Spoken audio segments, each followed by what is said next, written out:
amiga Karime.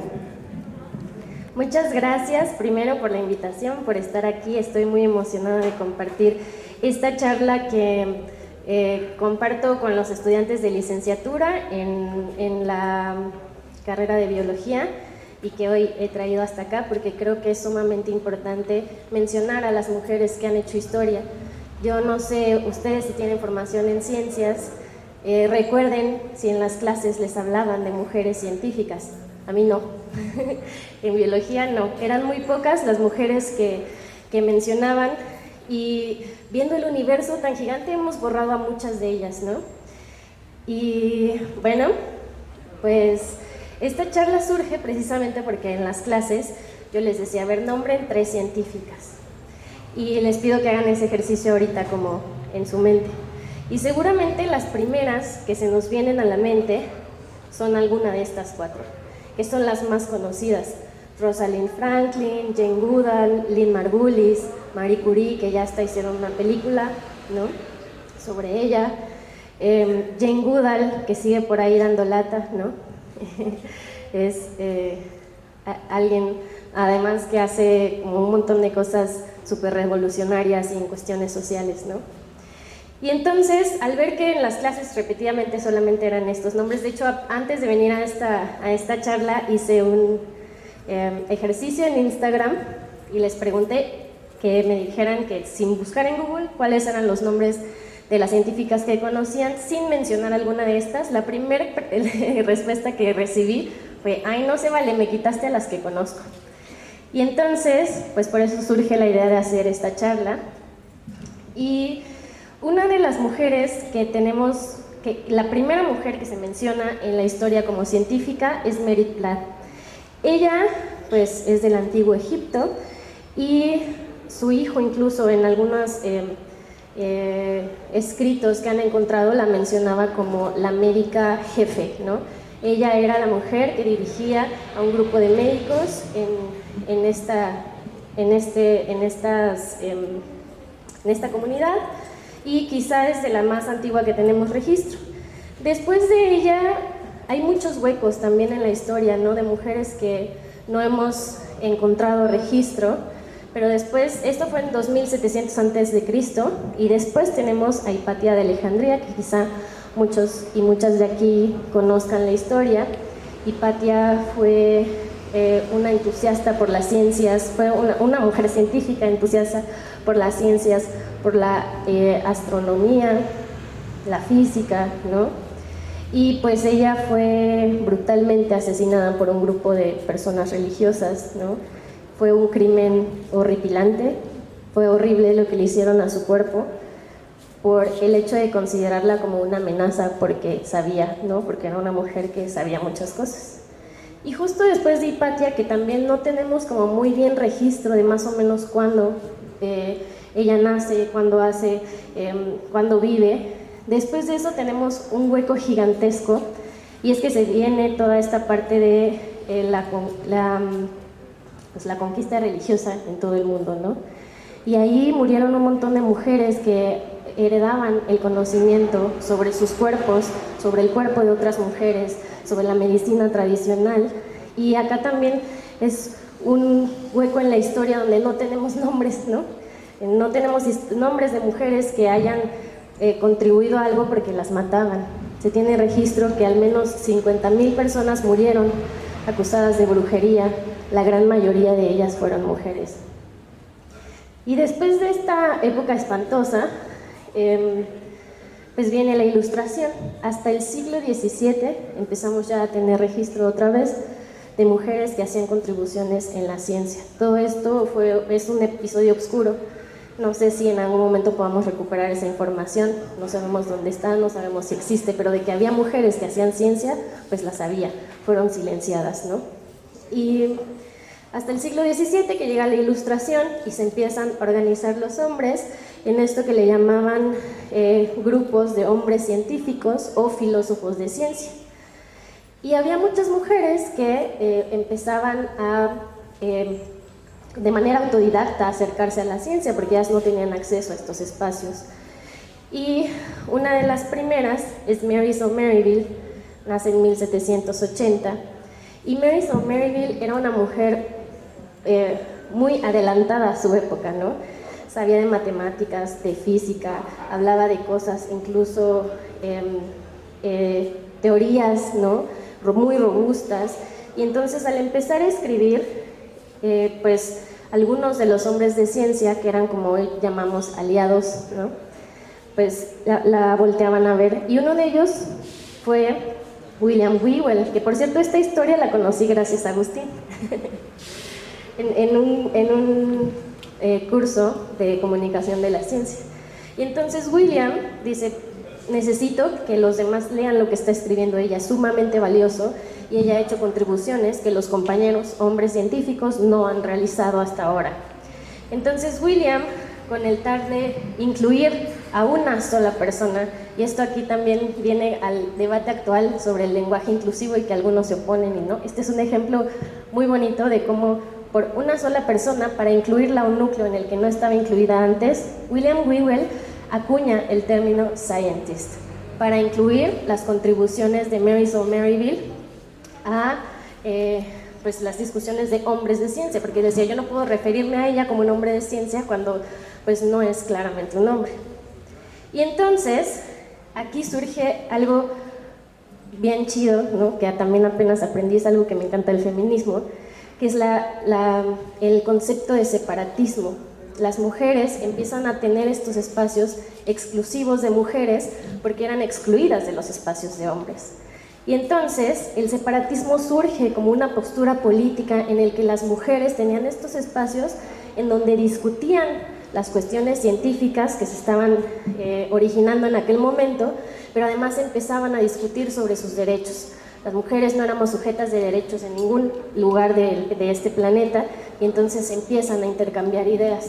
Pero algo que tenemos que tener en cuenta también, que el separatismo surge como postura política para las mujeres ricas y para las mujeres blancas. Y entonces también tenemos que hacer como este ejercicio de descolonizarnos, porque el separatismo, aunque nos gustaría, no es una realidad para muchas mujeres. Ellas no pueden crear estos espacios separatistas, es muy complejo hacerlo, pero es aquí donde surge, ¿no? Esta idea de, bueno, si ellos tienen sus clubes masculinos, pues entonces hagamos lo nuestro.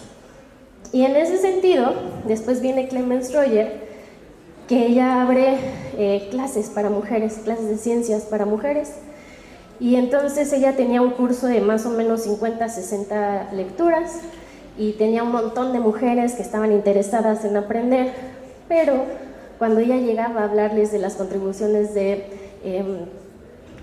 Lamarck sobre la evolución, pues muchas mujeres se enfrentaban a todas sus creencias religiosas y culturales y mejor se iban, ¿no?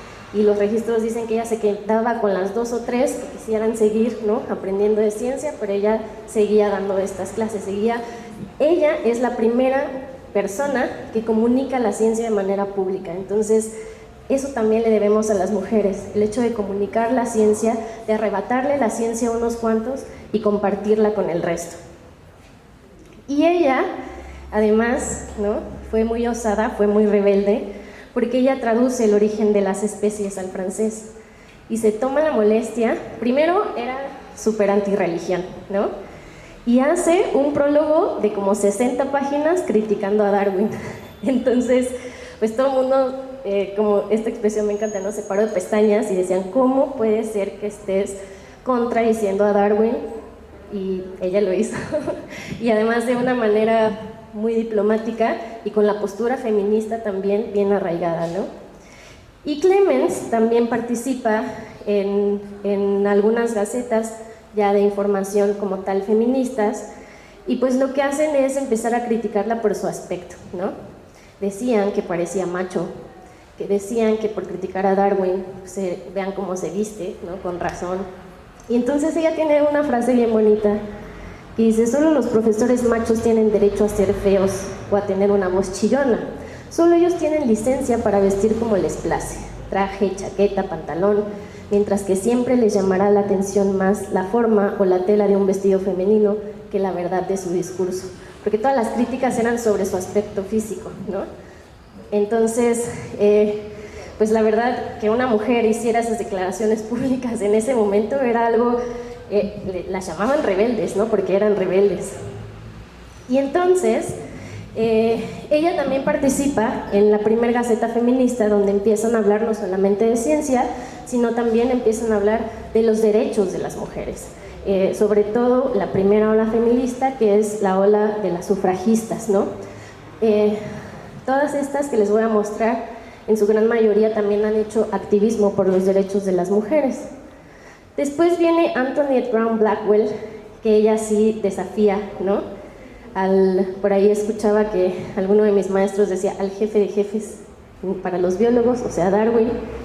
Y entonces Antoinette era muy fan de Darwin, y quién no, ¿no? Cuando Darwin escribe El origen de las especies, pues fue algo que vino a revolucionar un montón de cosas, sigue siendo la teoría más robusta que tenemos en la ciencia. Y entonces Antoinette pues era una naturalista, autodidacta, no teníamos acceso a la universidad, y entonces ella escribe este libro que se llama Estudios en Ciencia General, haciendo mucho referencia a los procesos biológicos y evolutivos que escribe Darwin en El origen de las especies, y se lo manda, ¿no? Ella estaba en Nueva York y se lo manda a Darwin, y bien ilusionada, ¿no? Con a ver, pues imagínense, ¿no? Tu ídolo va a leer tu obra y entonces, pues a ver qué me contesta, ¿no? Y Darwin le contesta algo así como, gracias señor, usted es muy inteligente. Y entonces, pues imagínense, ¿no? Que ni siquiera le haya puesto atención a tu nombre, que tu nombre es Antonieta, ¿no?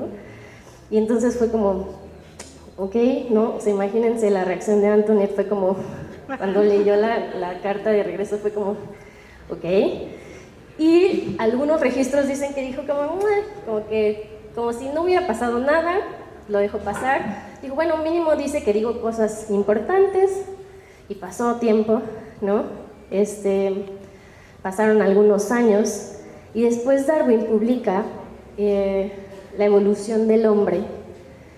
Y entonces Darwin empieza a escribir cosas como, si dos listas se hicieran de las mujeres y los hombres más prominentes en poesía, escultura, pintura, música, tomando en cuenta la composición, la ejecución, la historia de la ciencia y la filosofía, las listas no tendrían comparación. Y entonces él termina diciendo, ¿no?, que pues, la evolución hizo superiores a los hombres. Y esto no solamente fue para las mujeres, este mismo discurso de se utilizó para decir que las personas con ascendencia africana también eran inferiores y un montón de cosas espantosas, ¿no? Y entonces ahí fue cuando Antoinette saca como su coraje y dice, pues antes no te dije nada, pero ahora sí ya te pasaste, mano. Y entonces ella es la primera persona en escribir sobre la evolución de los sexos. O sea, ella dice, a ver, no. Ella es la primera en escribir una crítica feminista pública en la historia de la ciencia, y era para Darwin. Y además, científica, con bases científicas, ¿no? Y entonces, pues ella sostuvo que la obra de Darwin era moralmente desastrosa y que más bien lo que él estaba mostrando eran creencias, que no era nada científica. Y, aunque no lo crean, muchas de estas ideas se siguen replicando en la neurobiología, lamentablemente, ¿no? Y hace unas semanas tuvimos un evento en el Centro de Investigación en Ciencias Cognitivas y justo decían, ¿no?, las mujeres son más empáticas pues por su capacidad de dar a luz. Y eso es algo como muy de este libro, ¿no? Y entonces ella llevaba ya 20 años como activista por los derechos de las mujeres y, como les decía, fue la primera en decir, bueno, hay que hablar de la evolución de los sexos, porque a Darwin se le olvidó mencionar toda la importancia biológica evolutiva que tienen las hembras en la naturaleza. Pero si se dan cuenta, hasta aquí, pues la ciencia nos ha hablado de el sexo binario, ¿no? Hay muchas otras personas que hasta ahora también han sido borradas, ¿no?, en la historia de las ciencias. Pero bueno, Antoinette fue una superpunk al desafiar a Darwin.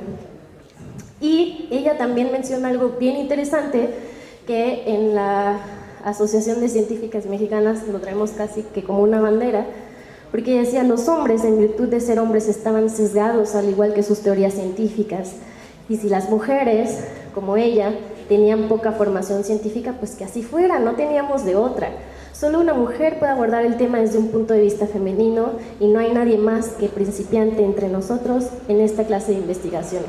Pues sí, ellos ya llevaban bastantes años haciendo discusiones en ciencia, mientras las mujeres se las arreglaban ellas solas para intervenir en estos espacios, ¿no? Y esto sí, este sesgo sigue estando muy latente. Hay un síndrome incluso que ahorita se me fue el nombre descrito para la cardiología, porque cómo tipifican un infarto es en el modelo anatómico de un hombre blanco, y muchas mujeres, incluso de otras enfermedades, se nos mueren en los hospitales porque simplemente no las considerábamos como un sujeto digno de análisis, ¿no? para establecer diagnósticos eficientes. Y bueno, pues ya viene el momento sufragista, y de hecho las sufragistas toman lo que decía Antoinette Brown Blackwell, ¿no? De la importancia biológica de las hembras, etcétera, para argumentar todavía con mayor solidez y bases científicas el derecho al voto. Y bueno, este movimiento pues se expande por toda Europa, y también es bien interesante ver cómo estas contribuciones han contribuido también al avance de la lucha feminista. Después viene Eliza Bird Gamble. Ella era, dentro de las feministas de la época, era la más radical de todas, ¿no? O sea, Eliza sí escribió lo contrario a Darwin, ¿no? Ella dice, bueno, escribió 2 libros principalmente, ¿no? Los sexos en la ciencia y en la historia, y habla de la evolución de la mujer. Y entonces, aunque tiene apuntes muy atinados, ¿no? Aunque tiene como narrativa muy atinada sobre la evolución de las mujeres, pues también cae un poquito en este extremo, ¿no? Como de invalidar una cosa para validar la otra. Entonces ella sí es descrita como una feminista súper radical, pero también tuvo contribuciones en el activismo, ¿no? Como sufragista, y ella es la primera de hablar que las mujeres no estamos seguras en las calles. O sea, imagínense desde hace cuánto tiempo. Y la verdad es que hoy seguramente varias de nosotras tenemos el corazón deshecho por el caso de Bani, ¿no? Y entonces, ¿desde hace cuánto están las compañeras también exigiendo que las mujeres no estábamos seguras en las calles y nadie nos ha escuchado, ¿no? Entonces, pues tiene varios escritos muy interesantes precisamente sobre la seguridad de las mujeres, el sufragio y la importancia, pues, de defender la vida como tal. Y hasta ahora, pues les digo, hemos hablado de la historia en Europa, pero yo me puse después a buscar, bueno, ¿y qué pasa con la historia de las científicas en México? Y si en Europa tenemos estos grandes vacíos de información, pues en Latinoamérica y en México es todavía mucho más. Se sabe que en las culturas prehispánicas, tanto hombres como mujeres participaban en la observación astronómica, en la observación meteorológica, en la medicina tradicional, y algo bien importante que desde ese entonces estaba y prevalece hasta estos tiempos, pues es la formación de las parteras, ¿no? De cómo reconocían y conocían los cuerpos de las mujeres gestantes y cómo acompañaban la maternidad. Este conocimiento tradicional todavía sigue, pero pues la ciencia está muy occidentalizada y a veces dice que no es ciencia, pero afortunadamente también el sistema de salud en México se ha puesto un poquito las pilas en este caso y las han reconocido, porque además están muy bien organizadas. En Morelos tenemos a unas de las más destacadas en el país, de hecho. Y en México, la primera mujer de la que yo he podido hacer registro como en la ciencia es Matilde Montoya. Matilde Montoya fue la primer mujer que estudió medicina, pero además le costó un montón de trabajo entrar a la universidad, que decían, bueno, ¿y ella qué hace aquí? La medicina no es para mujeres, que nos deje a nosotros. Entonces no la querían dejar entrar, pero en este tiempo también se empiezan a organizar las maestras, que si bien no eran, porque ellas estudiaban en normales superiores, que si bien no son mencionadas como científicas, pues hacían esta transmisión del conocimiento, que es parte de la ciencia. Entonces se hace en 1916, un año antes de que se promulgara la Constitución Política, se hace el Congreso Feminista en México, en Yucatán, y es de maestras, ¿no? Y entonces, en este congreso feminista, que no pudo ser tan concluyente porque había mucho que decir y había mucho que atender, ¿no? De hecho, hubo dos. En este congreso feminista, una de las mujeres que más sobresale es Hermilia Galindo. Y Hermilia Galindo, en este congreso,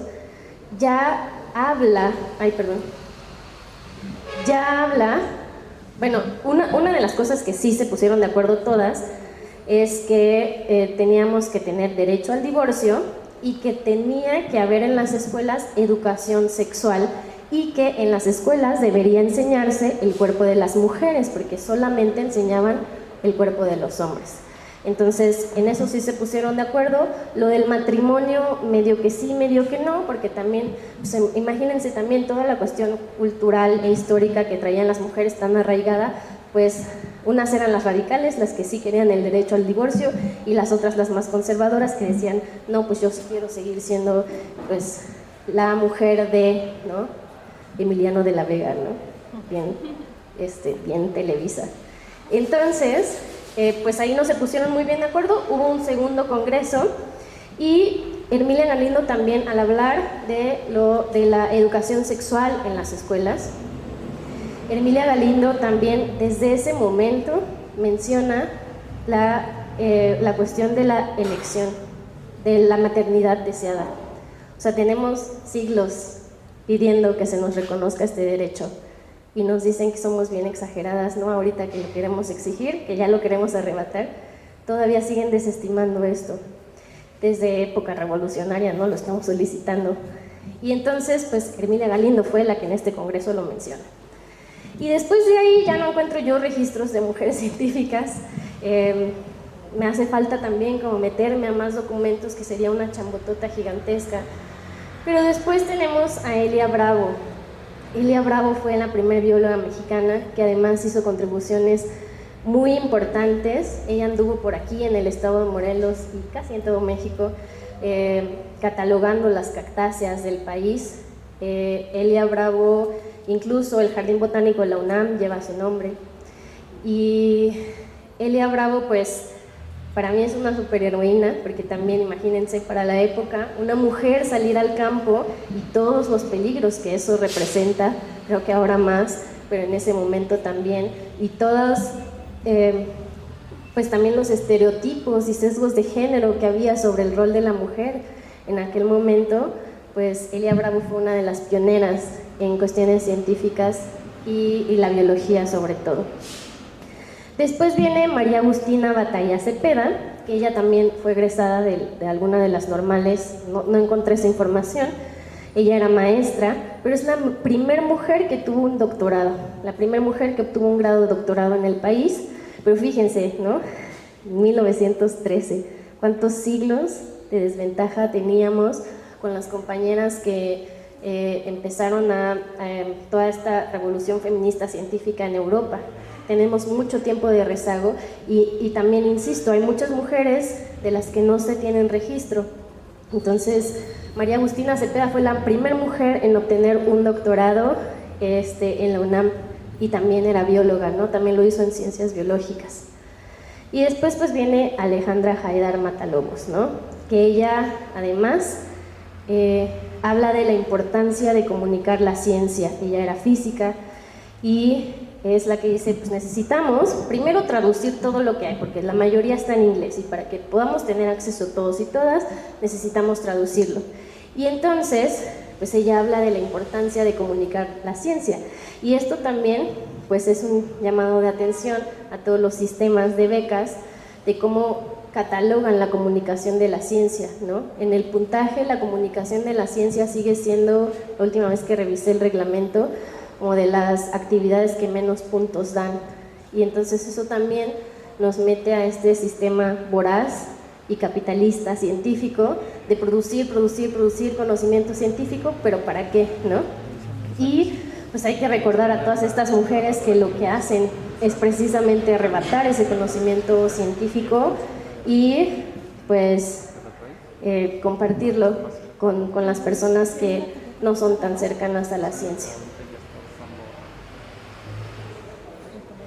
Y bueno, pues faltan muchas más por nombrar, faltan muchas más que están por ahí escondidas.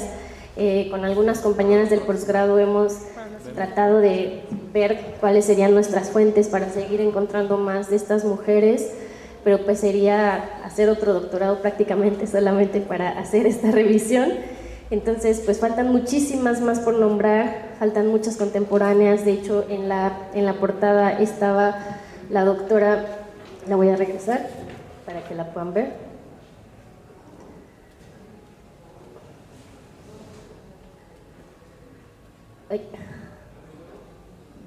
La doctora Valeria Sousa, ¿no?, que ha ganado también uno de los más grandes reconocimientos en el mundo, es de las científicas más renombradas del mundo, que es mexicana y que está haciendo un trabajo y que también hizo trabajo activista, que por cierto por ahí me encontré, allá está atrás, alguien que trabaja en Cinema Planeta, y vimos, ¿no?, como parte del trabajo de la doctora Valeria Sousa, ella se hizo activista, pero más bien como activista ambiental, tratando de defender Cuatro Ciénegas, porque ella lo que estudia es el origen de la vida y estudia bacterias extremófilas que están en Cuatro Ciénegas, ahí vivas, y las estaban explotando para darle de comer a las vacas del ala, ¿no?, para producir leche.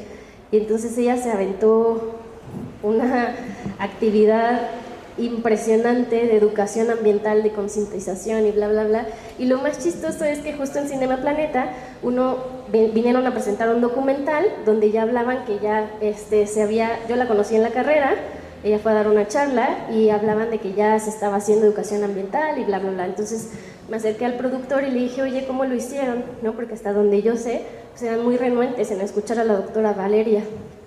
Me dijo, esa historia está muy chistosa porque resulta que pues empezó toda esta cuestión mediática, ¿no?, de están vaciando Cuatro Ciénegas, se está quedando sin agua y tal. Y entonces en la escuela del subdirector del ALA, en las aulas, a su hija le empezaron a decir que su papá estaba matando a las tortugas de Cuatro Ciénegas, que era un asesino y no sé qué, que una niña o un niño le empezó a decir eso. Y pues la niña llega corriendo a su casa y le dice, oye papá, me dijeron que estás haciendo eso, ¿por qué? Y es cuando él toma el teléfono y dice, hay que escuchar a la doctora Valeria, ¿no? Y entonces Lala empieza a patrocinar las actividades de educación ambiental que se llevan alrededor de esto, ¿no? Entonces, pues no solamente las mujeres han defendido sus derechos gracias a la ciencia, sino que han defendido su propio trabajo y los recursos naturales, ¿no? Porque como dicen ahí las compañeras ecofeministas, nuestro territorio no es, ni la naturaleza ni nuestro cuerpo es territorio de conquista, ¿no? Y bueno, pues muchísimas gracias. Y antes de terminar, quisiera dejarles como algunas consignas que creo que tenemos que tener en mente las mujeres cuando hacemos ciencia, ¿no? Si el presente es lucha, el futuro será vida. Y basta con recordar a las que estuvieron antes de nosotras, ¿no? Y creo que nos dejan una responsabilidad muy grande, que no solo ciencia, sino también está acompañada de estas luchas sociales que son fundamentales. Y bueno, pues muchísimas gracias. No sé si haya tiempo para dudas, no sé si estoy en tiempo. Muchas gracias.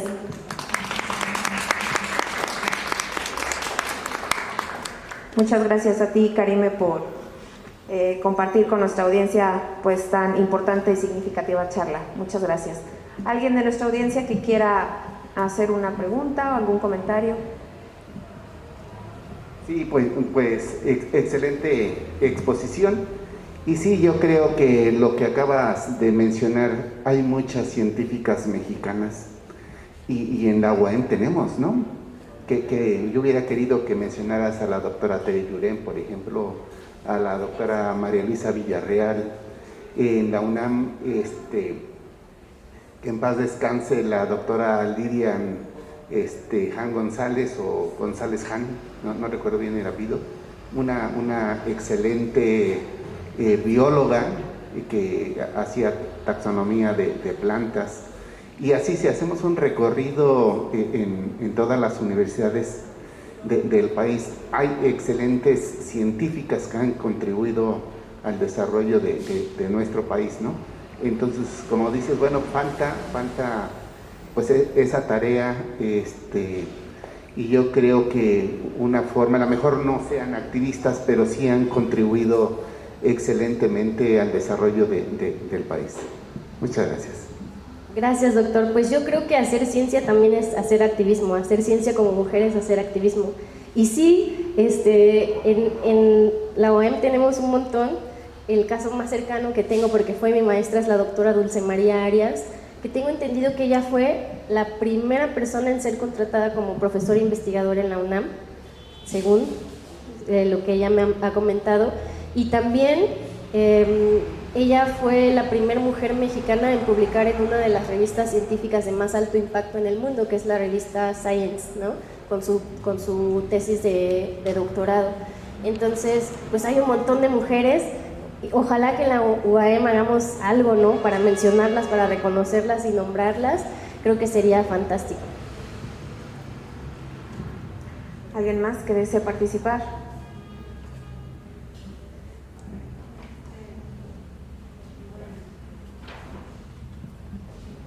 Hola, muchas gracias. Excelente el tema y la exposición me gustó bastante.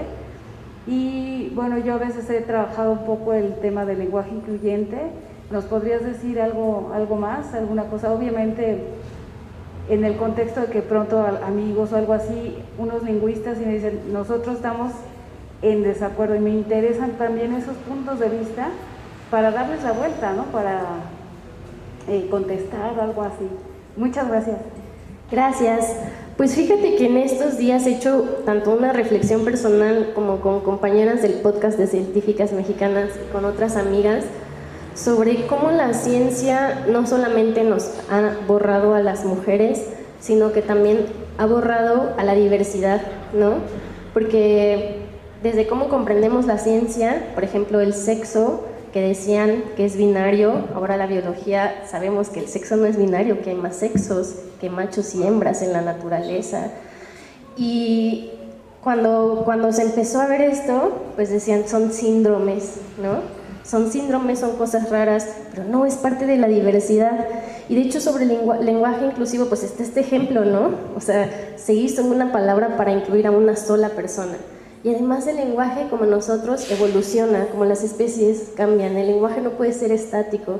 Siempre estamos adoptando nuevos silogismos, nuevas palabras, ¿no?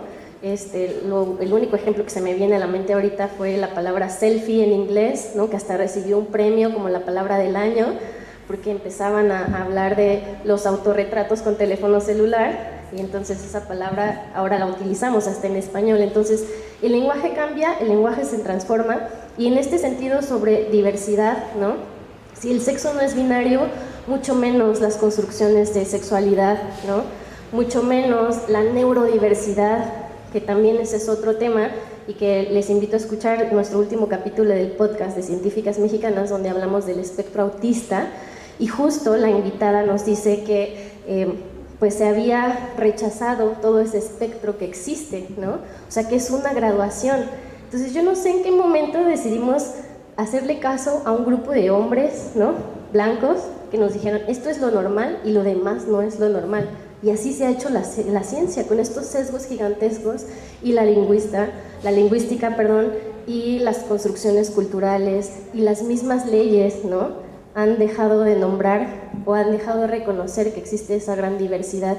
Entonces, creo que hay un montón de cosas que se pueden hacer por ahí, justo en reconocer la diversidad. Y en términos biológicos, pues por ahí decía Agustín, ¿no? Que no nos hemos puesto muy bien de acuerdo en varios conceptos. Incluso para los biólogos, el concepto de especie es algo que ni siquiera sabemos bien cómo definirla, las especies, precisamente porque hay especies asexuales, porque hay especies que se cruzan con otras especies, y aunque queremos encajonar la vida en estos bloquecitos para poder comprenderla, pues la diversidad es tan vasta que no nos ha alcanzado como el conocimiento que hemos generado hasta ahora. ¿Alguien más?